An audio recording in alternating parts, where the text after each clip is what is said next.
So we are now recording. Thank you for the reminder.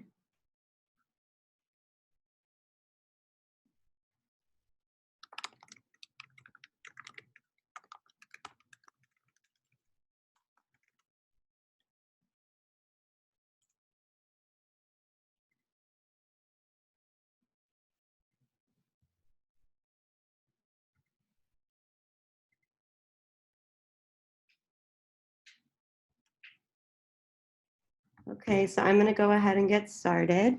For those of you who I have not met, my name is Danielle Jonas, and I am a psychotherapist working with Cope with School NYC. Before working here, I actually worked at Children's Hospital Los Angeles as the palliative care social worker there. So for better or worse, I have some experience talking to kids about illnesses, about things that are scary, and I hope that I can offer some helpful tips here. And please feel free to ask any questions, chime in. Again, I'll be answering questions towards the end. Once I get through the slides, I plan to talk for about 15 or 20 minutes. And thank you all again so much for making time to join us tonight. So first, I have some disclosures. I don't have a magical fix to make your lives easier right now. I hope that some of these tips will help to ease things, but this is a really hard and scary time. We're in this together. We want to be here to support you, but just know that this is unprecedented, as we all know, and it's okay for our feelings to be all over the place right now. So be kind to yourself. Next, as you know, because you're parents, the same solutions don't work for every kid, for every family. So I'm going to offer some general guidelines. They may be helpful, they may not be helpful. Also, please feel free to chime in and add things as we go along. If I don't mention things that have been helpful for your family, please jump in. And finally, I'm not a medical provider or a COVID-19 expert. So please, for all medical information, the CDC and the WHO are the best places to go for accurate information, which is really, really important right now to find accurate information. So as I mentioned, please post your questions as they come up, or at the end. I'm going to talk for 15 or 20 minutes. I've never done this before, so sorry if there's little kinks along the way. I'm really honored to be able to have this space and this time to connect with people, and I'm really glad you could join us. And so I'll talk for 15 or 20 minutes, and we have this booked for an hour, so I'm happy to kind of facilitate a conversation. I want other people to be able to chime in with tips, advice, comments as you go along. So yeah, the overview, I'm going to talk briefly about communication, which is something I'm really passionate about. Language and communication are so important. The way we say things to kids is so important, and the way we say things to each other, without going on a political rant. Inaccurate information is really problematic at a time like this. And it's really important that we're honest with everyone in our families. So I'm going to talk a bit about that. And then I'll talk about routines. And I'm sure some parents are rolling their eyes at the word routine. Don't worry, I'm not going to make you stick to a bell schedule. But I do think some routine is important right now. Staying connected more broadly with everyone in our lives, and the best way to do that. Communication with each other. Then I'll talk about some out-of-the-box ideas. I'm sure some of you have even better out-of-the-box ideas than I do. So again, please feel free to share those. Encouraging independence and resiliency for everyone in the family. And then finally, some mindfulness ideas and techniques. So communication. As adults, it's our job to model emotional expression and regulation to kids. That's how they learn, right? All of us learned how to talk about our feelings or not talk about our feelings from our parents and from the adults in our lives. And right now is the most important time to be modeling emotional expression and regulation for our kids. Does that mean we should repeat every statistic and scary story that we read on Twitter or watch on the news? No, we should not, because that's actually not helpful to anyone. I'm guilty of it, but it's not helpful to anyone. But it is really important to give kids permission, kids of all ages, to say, yep, this is really hard. It really stinks that your birthday party got canceled. It really stinks. One of my patients the other day was talking about how his prom and his high school graduation are canceled. Like, that is a huge bummer, and it's okay to feel sad. I am at the age in my life where I have 6 or 7 friends whose weddings are getting canceled. Like, that's horrible. They've spent a year planning their wedding. It's okay to say that that's hard. It's okay to say that it's sad. It's okay to talk about how it makes us feel. Kids are not, sometimes parents' inclination when hard or scary things are happening is to um, find a way to keep their kids from talking about it, or they think if they don't tell their kids, then they won't think about it. And especially school age kids are really good at magical thinking. So the stories and the answers that they come up with in their heads can sometimes be scarier than the real thing. So it's really important for all of us to talk about what's going on and to model how we're processing these things. Every kid is different, as you know. Every family is different, right? And based on a kid's age or their developmental level, their personalities, they want more or less right now. There are some kids who want to watch the news, who want to know every statistic, who want to know what's going on. And there are some kids who want to play Fortnite and not think about it and not talk about it. And that's all okay, right? We have to really think about who is the child in front of us. What are they like? What do they need? What makes them happy? What makes them tick?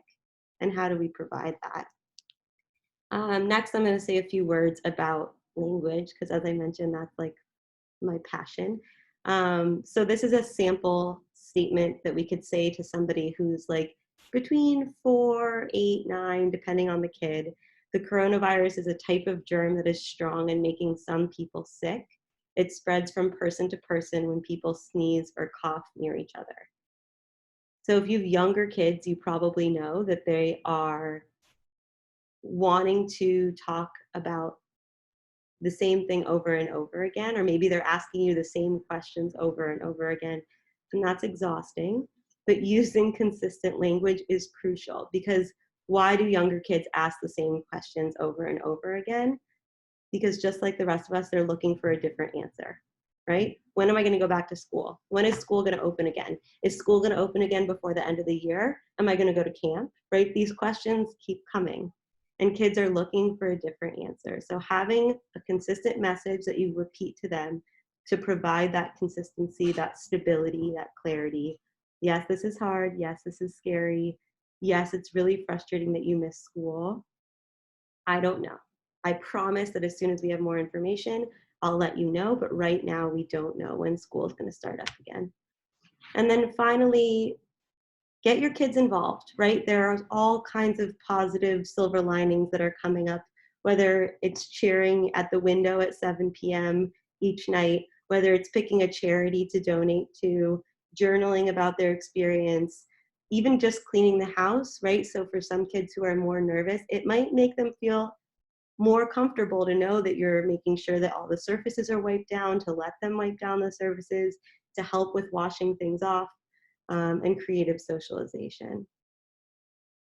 So next, we're going to talk about turning can't into can, right? It's a big bummer for everybody to think about how 2020 is canceled, right? All the things that we can't do, but finding ways to turn those can'ts into can. So these are just some examples. I won't read them all to you, but for example, we can't go to a sports game or your sports practice, you're missing gymnastics practice, but we can explore new classes and workout routines online that we can do as a family, right? We can't venture out into the community as usual, but we can find nonprofit organizations to donate to. We can find new ways to connect with people, maybe delivering cookies to neighbors, right? There's all kinds of things that we can do right now.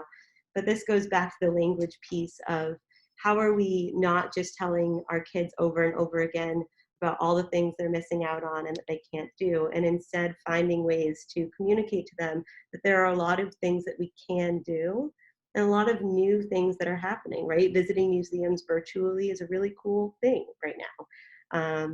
And there's all these workout studios and kids classes that are doing things online. So routines and schedules. I am the first one who's going to tell you that this is not going to be a time where we do our homework perfectly and we get our schoolwork done. I actually am also in school right now. I'm in a PhD program, and every day have to say to myself, it's okay. It's okay that I'm not being as productive as possible. It's okay that my brain is getting distracted. It's okay that it feels hard to sit down and do the things that I do normally. Productivity is not what's important, right? One of the doctors that I work with and who I admire tremendously a few weeks ago said, she said to me in a conversation, this is an unprecedented time. And to hear someone who's in her role say that really hit me. And I hear her voice in my head, this is an unprecedented time and it's okay that things are not what they normally are. Let go of that. But as we know, our society knows, and as you know as parents, kids really thrive with routine and schedules.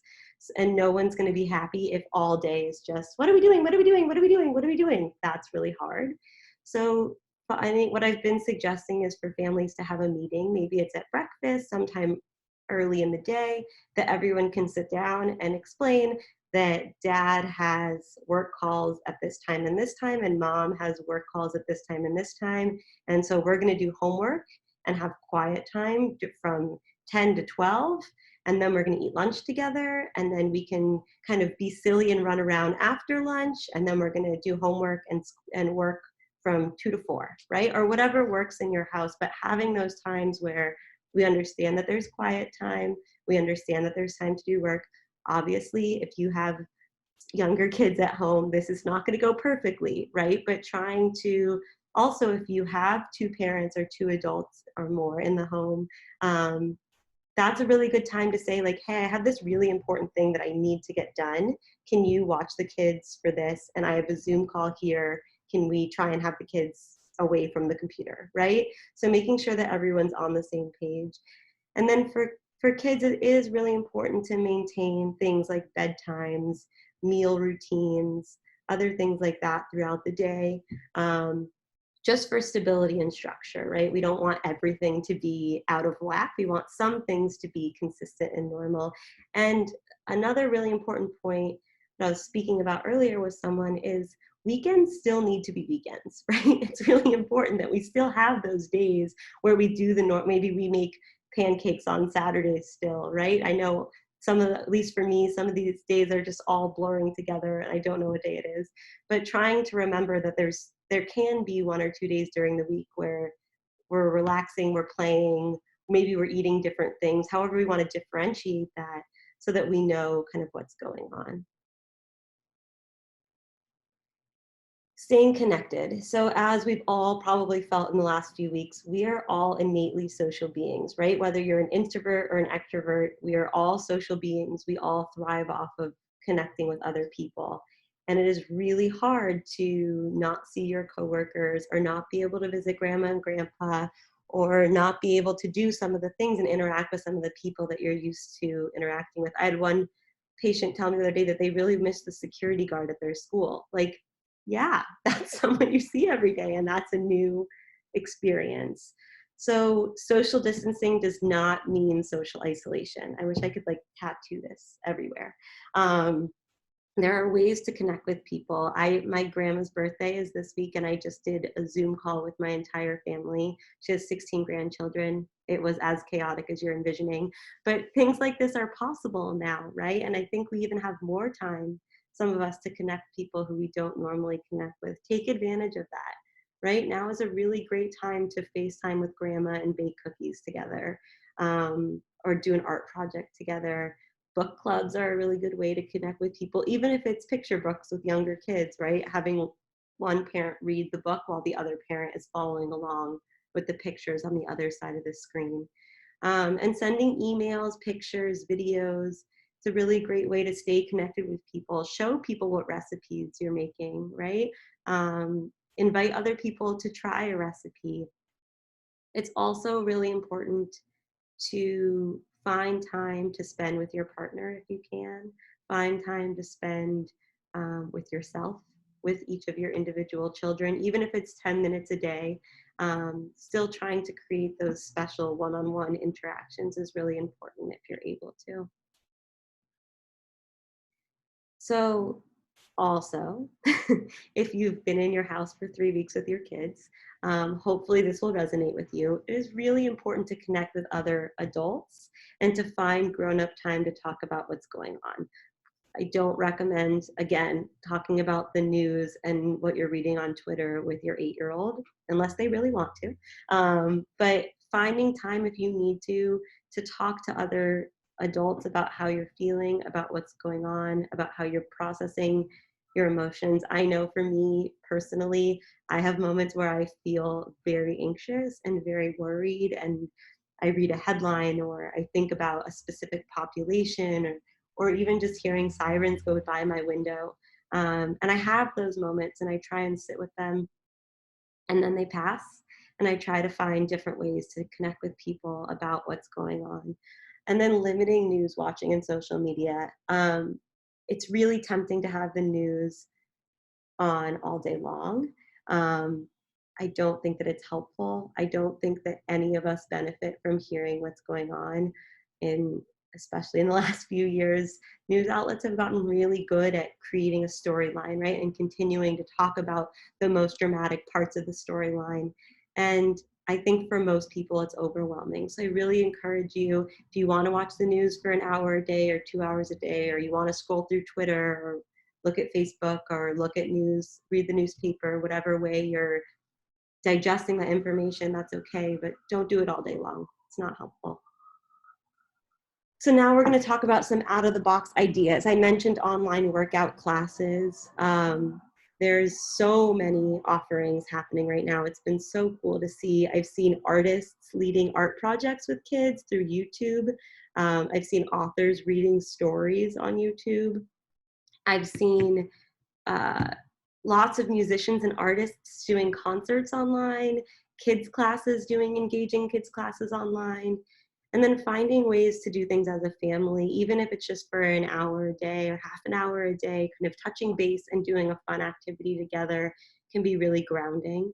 So just some ideas without going through all of them, but maybe someone can write a script and you can put on a play, can order a big puzzle. I have a 1,000-piece puzzle. We'll see what happens with that. Doing a big mural or art project. Again, cooking, baking. Now is a really cool time to dig out those recipes that you've been meaning to try. Let kids pick out some recipes, involving kids in meal planning. Maybe kids want to make a menu of what items are available so that they have 3 options to pick from. Cleaning and organizing. Who doesn't want their kids to help them clean and organize? It's a great day to make that fun. And then also, as I mentioned, book clubs, movie clubs. Maybe watch a movie together and talk about it. It's a great time to read Harry Potter, all kinds of ideas. And again, if you have other ideas of things that you've done with your family, please chime in. I'm happy to share them at the end. And as we're all spending so much time with each other, it's also just as important as it is to stay connected and to have those interactions. It's also really important to encourage independence and resiliency. So kids benefit from choices, right? We don't have a whole lot of choices in what we can do right now, but offering, if you have younger kids, right? Like, here are the 3 activity options. What do we want to do first? If we have older kids, maybe there's space to negotiate if they want to do homework, math homework or English homework first. Do they want to do their reading first, right? And making it clear that we're going to try and do all these things today, but which one do you want to do? And it's also a really good time to learn new skills. I have a friend who's learning French. Power to him, right? If you've been teetering on the edge of, is it time to potty train? This is a great time. You're not going anywhere. You can have all the accidents in the world, right? We have plenty of time to clean them up. Maybe it's a good time to teach kids how to do laundry or start the dishwasher, unloading the dishwasher, focusing on reading and writing, right? Being able to have the time to really sit down and be patient with those things. Practicing a new instrument or an art technique. And it's also a really great time to empower older siblings to help younger siblings with things, right? If you don't know how to do the math homework, chances are the older kid knows how to do the math homework.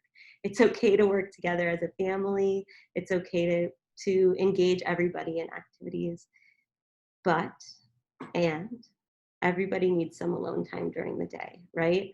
I would encourage the mommies and daddies to have alone time. That might be in the bathroom, it might be in your bedroom, right? But everybody needs a few minutes to just sit with themselves and kind of touch base with themselves. And I think, I'm sure that if you have older teenagers, there's lots of screen time happening. And I think that that is a whole nother can of worms that we could do a whole webinar on.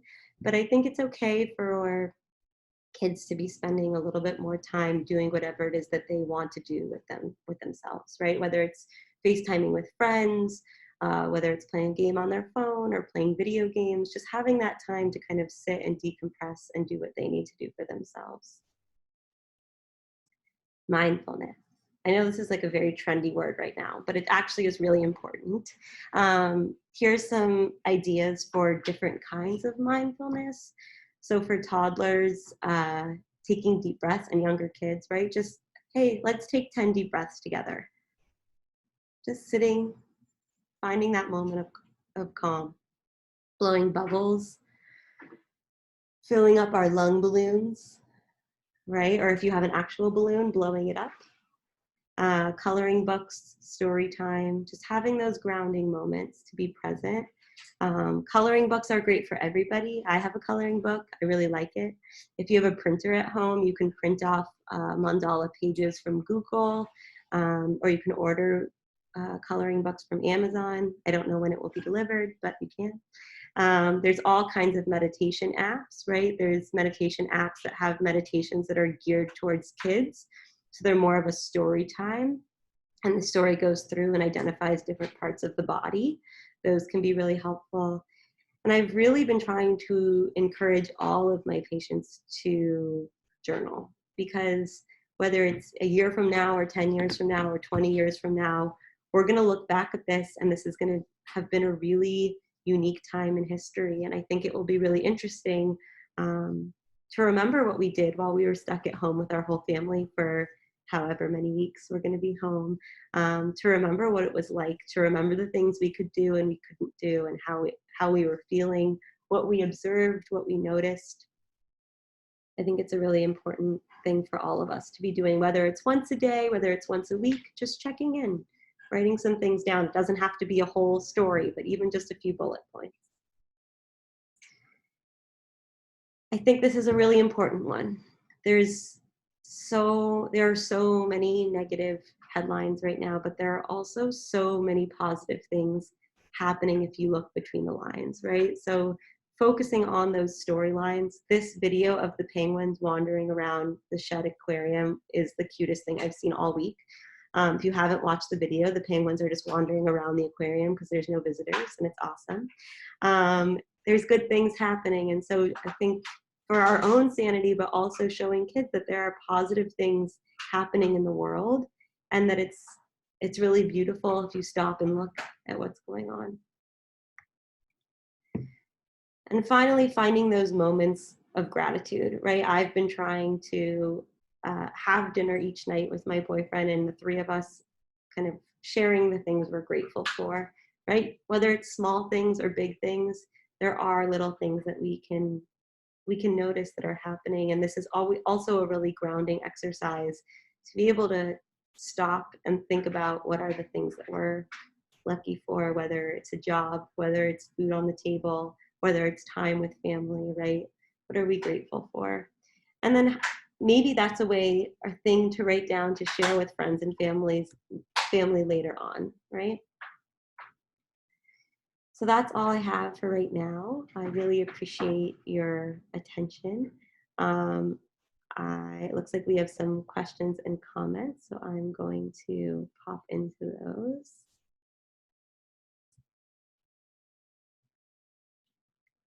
Okay. So first, people are asking, yes, this will be recorded, and we're happy to share the slides as well. Some people are talking about how to describe the germs. Um, I think there's all different ways to describe what's going on. I agree, it is a new germ. Um, I love the Instagram fun stories and pictures. That is a really, really good one. I think we can make movies, right? That's another one I forgot. If we're putting on plays, we can also make movies. I love that one.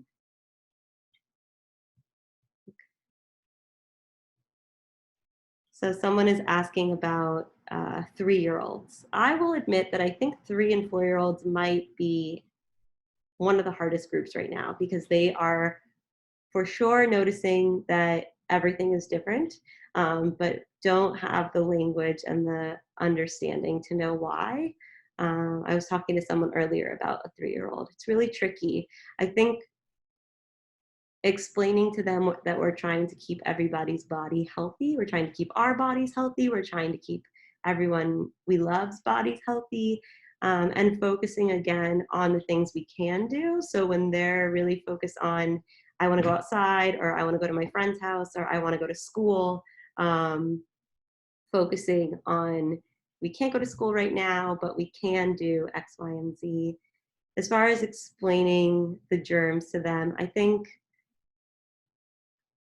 explaining that there is a bug or a germ, a yucky germ that can make people sick, and that we're doing everything we can to wash our hands and to distance ourselves from people, so that we're not passing the germ from person to person. Uh, Really depends on the kid. I'm happy to kind of jump on a call too if that's helpful, but I think again, really redirecting as much as possible and explaining that we're staying away from people to help make sure that everyone's body is healthy. And to right now, we really have to focus on keeping our bodies healthy. And when in a few weeks or in a few months, when the germ goes away, then we'll all be able to play again. So, how can we help our children learn during this time? Um, Such a big question. I think first of all, we're all learning, right? I know it sounds really cheesy, but I've been thinking a lot about how this experience in and of itself is an education that I don't think we could get from a textbook. I don't think we could get it any other way than living through this time. And I think focusing on the things that are going on around the world, how the government is working, how policies are being enacted, um, how rules are being changed, how people are changing the way that they're living their lives, why people are changing, right? That's a history lesson. Um, and I think a lot of parents are feeling anxious about, but what if they're not good enough at algebra by the end of the school year? Or what if they're missing out on these skills? I hear you. And I think obviously having kids spend as much time as possible doing schoolwork is great. And I think another really good thing that's happening now is finding books the kids are actually interested in. Because I think fiction is an excellent way to distract, escape, stimulate, books that they're excited about reading and having open discussions with them about the books. Um, and having ways to stimulate their minds throughout the day, right? I'm not suggesting that we should be sitting and watching movies and video games and staring at Instagram and Snapchat and House Party all day. But I think there's a balance between like grilling down and doing schoolwork all day versus finding other ways that are intellectually stimulating. Um, that are still, you're still learning, just not in the traditional schoolwork way. Other questions?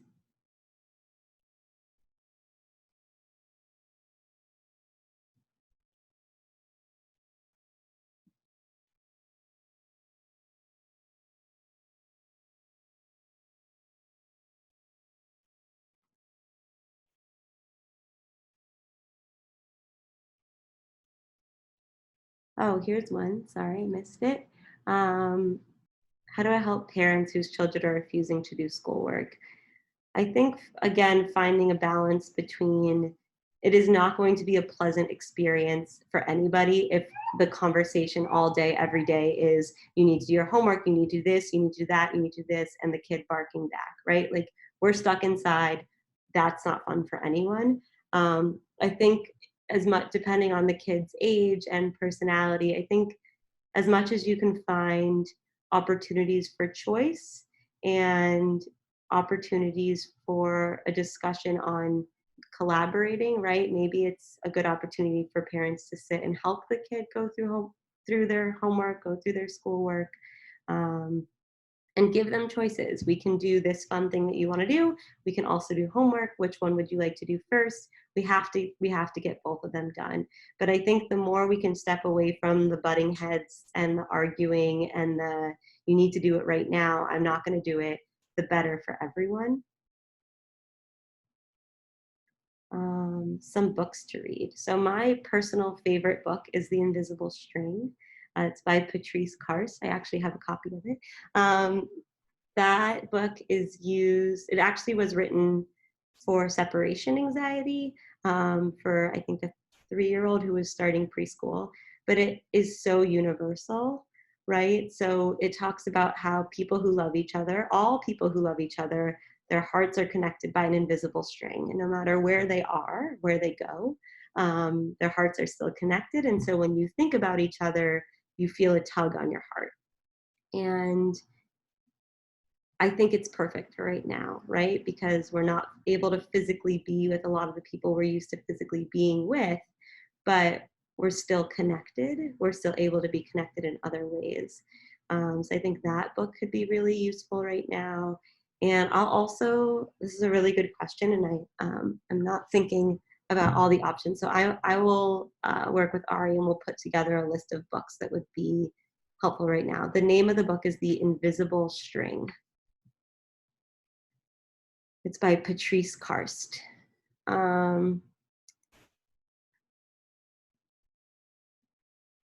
Okay, lots of nice comments. Thank you all so much. Are there any other?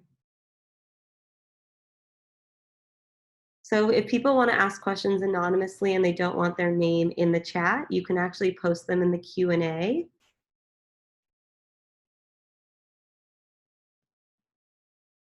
Yeah, so someone commented about doing a parent support group virtually. That's definitely something that we can look into doing if this feels really helpful and it feels helpful to get parents together. We can definitely look into hosting, kind of facilitating a parent support group, and maybe even break it down by age group. So we can maybe have signups for younger kids, older kids. We can talk about if that makes sense. Tantrums. I'm seeing lots of comments about tantrums. If I didn't have words and coping skills, I also would be throwing lots of tantrums, right? Like, everything in our lives is changing all at once. Our routines are changing. So for younger kids, everything about their routine is changing. All of a sudden, their parents are home all the time if they're not normally. That's really confusing, and it's really unsettling. Just like it's unsettling for us to adjust to working from home or doing things from home, it's really, really unsettling to little kids too. And so I think finding ways to create structure and to help them feel safe, and to model expression depending on how old they are, right? So if a 3-year-old is kicking and screaming and throwing a tantrum, allowing them to calm down, tell them, I know they're frustrated, I know you're upset, I see that you're having a really hard time. And when they're calm and able to engage more, saying things like, I know it feels really, things feel really different right now, right? That our lives are really different right now. This is really challenging. How are you feeling? What are you feeling upset about, right? And 3-year-olds are really good at saying, I feel mad because you won't let me do X right now, right? But being able to stay grounded in those moments and recognize that probably the tantrums are not because you won't let them have another cookie. The tantrum is because they don't understand why they can't go to the park and they can't go to school and they can't see their friends. And it's really confusing. I want to throw a temper tantrum too. Can parents call for advice? Yes. Thank you for reminding me. here is our information. I will share my screen again if I can figure it out. So our website, our website is www.copewithschoolnyc.com. I don't know why it's not letting me share my screen. Sorry, I will figure that out. Please reach out to us. My email, I'll put it in the chat.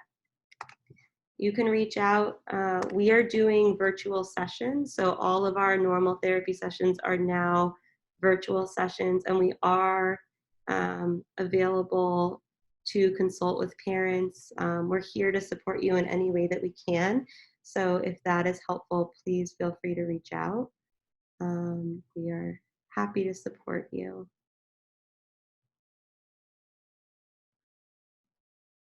Negotiating screen time. This is such a big one that keeps coming up, right? It's hard. There's no magic answer here. I think finding balance so that we're not just having screen time all the time, that we're doing other things, but also recognizing that I think that it's okay to have more screen time than usual right now. It's a weird time. There's a lot happening. And I think that we're spending more time at home, right? And we all need our sanity. And I am not by any means suggesting that, I'm not by any means suggesting that we should set kids up in front of a screen all day. That's not a good idea. But I do think that it's okay to be flexible with screen time, depending on the kid, on their age, on what's going on. But setting limits, right? We're gonna watch this movie, and when this movie is over, then we're not gonna have the iPad anymore. We're gonna turn off the TV. We're gonna watch 1 episode or 2 episodes of this show, and when it's over, we're gonna turn it off and we're gonna take a break from it. So it's absolutely okay to have limits and to set those expectations beforehand. I will say that if you set that expectation and you say, we're gonna watch 2 episodes, it's really, really important that at the end of 2 episodes, we put it away, right? Because we're creating a very slippery slope if it becomes 3, 4. Now, maybe we take it away for an hour and we can watch another episode. But sticking to those limits when we set those boundaries and following through is crucial. Oh, this is a good one. I can't get my kid to go outside. I don't think he's scared. He just would rather be on his computer.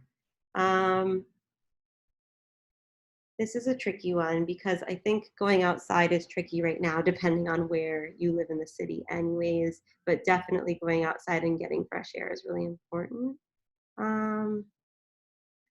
I think maybe negotiating, again, we're going to go for a walk for 5 minutes or 10 minutes or whatever, if you're able to in your neighborhood. We're going to go outside, we're going to stretch, it's really important, and then we'll come back inside. I actually have a couple of patients who have expressed to me that they're scared to go outside. And I think that's a different conversation, right? That's an education piece about how the virus spreads, that it's safe to be outside as long as we stay 6 feet away from people. But I think, again, setting limits with anything, there's choices, right? We have to do X, Y, and Z. We have to go outside. We have to go outside for 5 minutes today and get some fresh air. We have to do our English homework, and we have to read for 20 minutes. What do you want to do today? I want to play Fortnite all day long. Okay, well, we can't play Fortnite all day long because we have to do, I'm hating on Fortnite tonight, sorry. Just an example of things that kids want to do. We have to find a way to make a plan. And maybe it's that you make a schedule, right? We're gonna go outside for 5 minutes, then we're gonna eat breakfast, and then we can do X, Y, and Z, play on the computer. Yes, this is a really common one. There are a lot of teenagers and kids of all ages that are struggling to understand the severity of this. And this is a really fine balance because I don't think it's helpful to employ scare tactics. Actually, a lot of psychological studies that come out of smoking literature show that it actually doesn't convince people to stop smoking if we show them a picture of a smoker's lungs, right? Scare tactics don't work. So I think trying to communicate the reason behind social distancing and what the hope is, showing pictures of the classic flattening the curve picture, right? And explaining that, are we worried about most teenagers getting coronavirus? No, statistically we're not, but the more people that have the virus, the more sick people they are.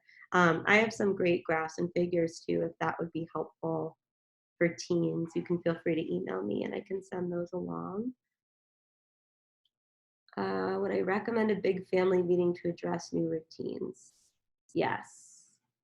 I think that's a really excellent idea. Sitting down and explaining. I think the biggest thing too, when you're setting new expectations, new guidelines, is explaining why, right? We're not just being mean and saying you can't go to school and go outside ever again. Explaining why social distancing is happening in an age appropriate way. So the way I typically explain it is that the more people that get the virus, the more likely they are to spread it. And only a small percentage of sick people end up very, very sick and in the hospital.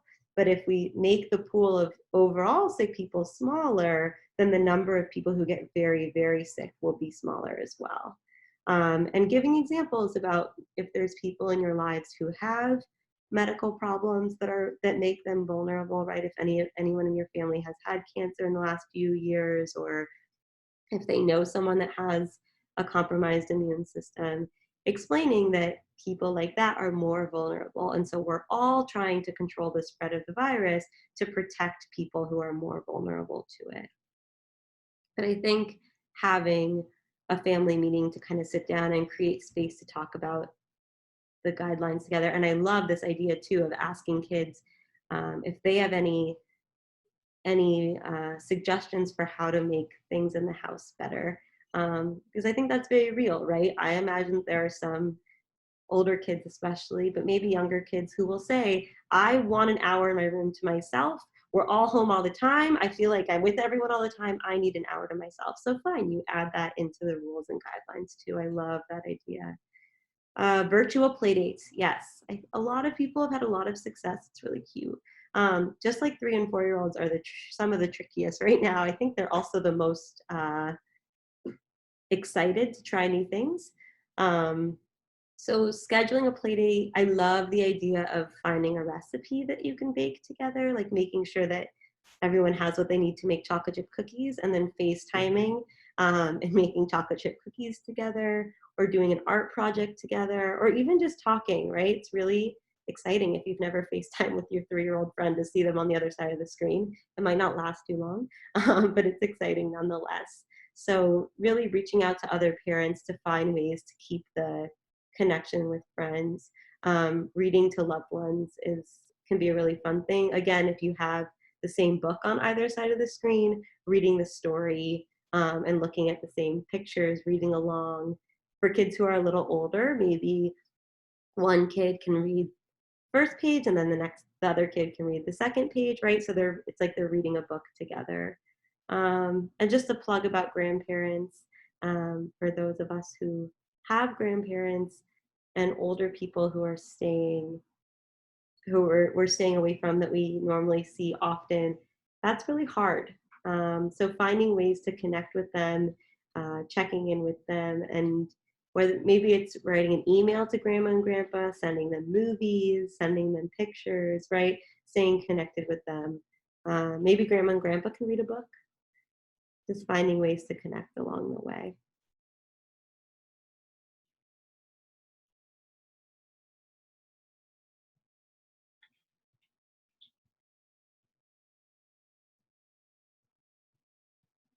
Any other questions, comments?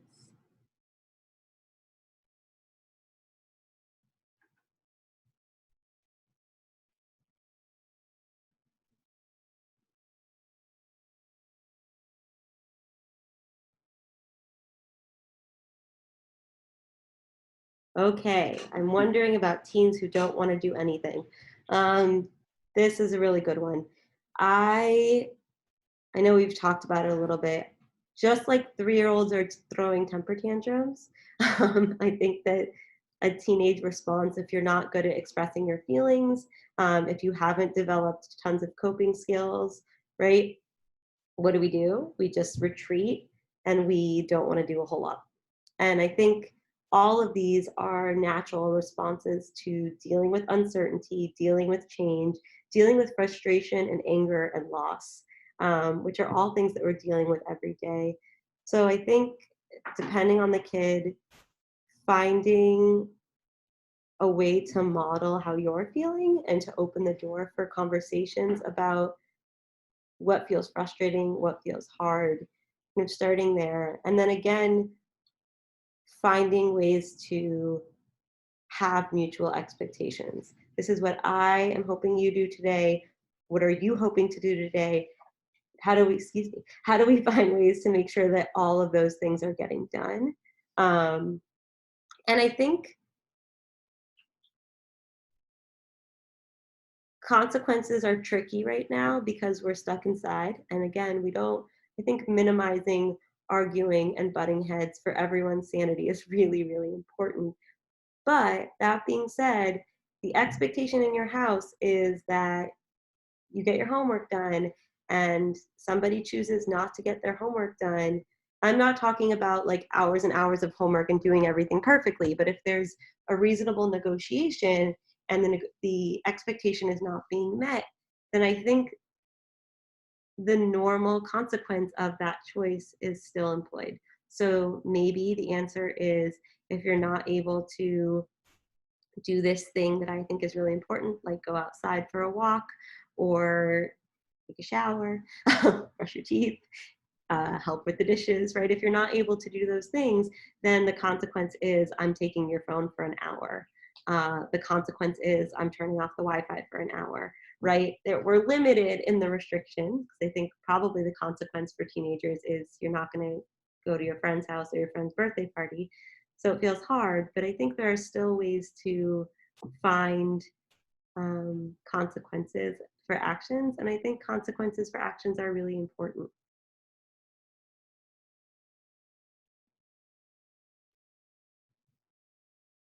Mhm. Um, Finding time for yourself. I think that when you make your schedule in the morning, it is okay to say, and from 3 to 4, mommy is going to be in her room, wherever you're going to be, and that's going to be mommy's time. And maybe the best way to enforce that is to also have daddy have an hour or whoever else is in the house have an hour. I think everybody needs time to themselves. And so building that into the schedule and having everyone, I think if we can find ways to make a schedule in the morning and put it in a centralized place where everyone can see it, so that if changes or tweaks need to be made throughout the day, everyone can see it. Um, Also, I think having that expectation that you need time alone too. Um, I'm so sorry to hear that. We just had someone post that somebody's dad is in the hospital today with COVID-19. Um, I think that this is going to happen more and more. Um, and I think that finding ways to talk about that and creating space for everyone to process their feelings is really important. I'm happy to talk about that more too, about the individual situation. But I guess just broad strokes generally, it's okay to not be productive right now, and to it's okay for us to do what we need to do to get through this time. I think especially if a family member is in the hospital or is sick, I would say that just like in any other time, right? If God forbid someone's parent was hospitalized, would we be worried about them going to school? Would we be worried about them doing their homework? No. Like I think it's okay to give him a break. And to allow him to do what he needs to process this really challenging time. And I'm happy to talk more about that. Does it feel helpful? Are other people having people they know in the hospital or with COVID-19? Does it feel helpful to talk more about that and how to talk to kids about if loved ones are sick?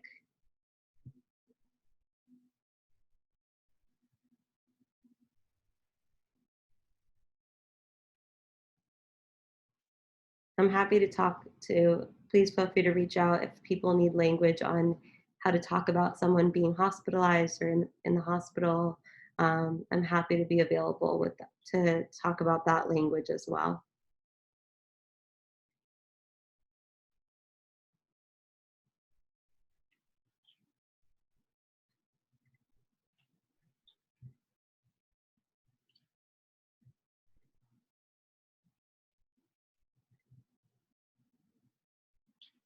Okay.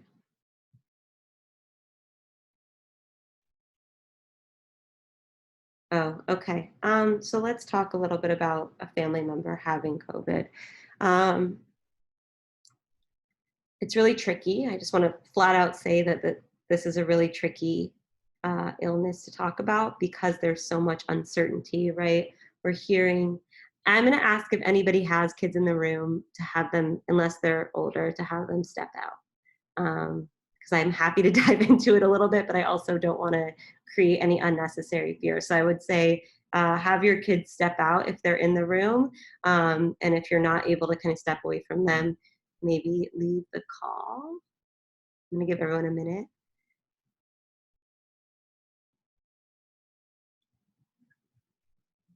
Okay. So COVID-19 is a really tricky thing. Um, for anyone to understand. I have worked in a hospital for the last 5 years with all kinds of illnesses, and I'm having a really hard time wrapping my brain around it because statistically, based on the data we have from China, from Italy, we know that older people are more vulnerable, people with chronic illnesses are more vulnerable. But then there are these one off cases that we're hearing more and more. Um, about younger, healthier people getting sick. And so I think the most important thing if you're talking to kids about someone who's sick is to name the uncertainty of it, right? So starting with dad has coronavirus. We think dad has coronavirus. Um, he's going to the hospital and explaining, depending on the kid's age and how much information they want to know. Probably they've been home with the person and seen it. Um, saying something like he's having a high fever, he's been coughing, his chest is feeling tight, so he's having a hard time breathing. So he's going to the hospital to get help from the doctors and nurses with his breathing. Right? There's all kinds of machines and oxygen and things that doctors can do to help someone feel better when they're having a hard time breathing. So kind of starting there, right? What's wrong? Why are they going to the hospital? What are we hoping the hospital is going to do? The next thing that is really challenging for all of us to think about, and especially for kids, is the idea that we can't visit someone when they're in the hospital. So explaining why we can't visit someone, that it's really important that we don't spread the virus anymore. And the doctors and nurses and everyone at the hospital are doing everything they can to help dad feel better and to give him all the support that he needs. We can call him maybe, we can FaceTime him maybe. He knows how much you love him. Do you want to make a video for him to send? Do you want to write him a text or an email to send to let him know how you're feeling? And naming that it's really hard that we can't visit someone, right? That's really scary to know that someone is sick, they're in the hospital, and we can't go see them. That's scary for me. It's scary for all of us. It's definitely scary for kids. And then I think the other most important, lots of most important, is to reassure kids that you're not going to lie or keep information from them, that you are going to let them know if there's an update, that you're going to tell them as soon as you hear new information, and that you promise you're going to tell them if he gets more sick, right? Because that's all that kids are worried about. They're also hearing bits and pieces and watching the news and understanding that people are dying. And so naming that you also know they recognize and are going to talk about the possibility of someone getting more sick, and that you promise you'll be honest and keep them up to date, and follow through with that. It's There is nothing worse i- in the world than having to tell a child that someone they love is sick. Um, but it's really, really important because, as we mentioned in the beginning, um, kids have really creative minds, right? And so the stories and the answers that they create in their head can almost be scarier than the real story. And so making sure that you're finding ways to communicate with them and update them about what's going on. And I'm available to help with that language as feels helpful. I think that's how I would summarize it. Are there any other questions or thoughts about that?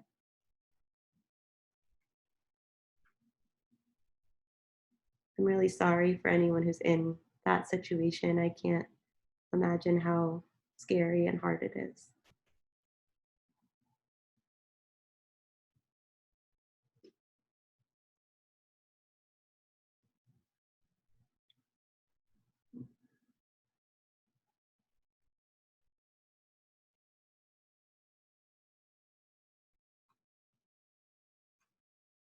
Okay. Well, we're gonna clock out here from Zoom at 9 o'clock. Um, so I am going to wrap things up. Please remember that we're here for you in any way that we can support you. Um, this is a really uncertain time for everyone, and I really encourage you to go easy on yourself, um, and remember that it's not important to be as productive as you always are, and it's not important to put pressure on yourself or be hard on yourself right now. The most important thing is to stay healthy, and sane, and to be present, because that's all we can do.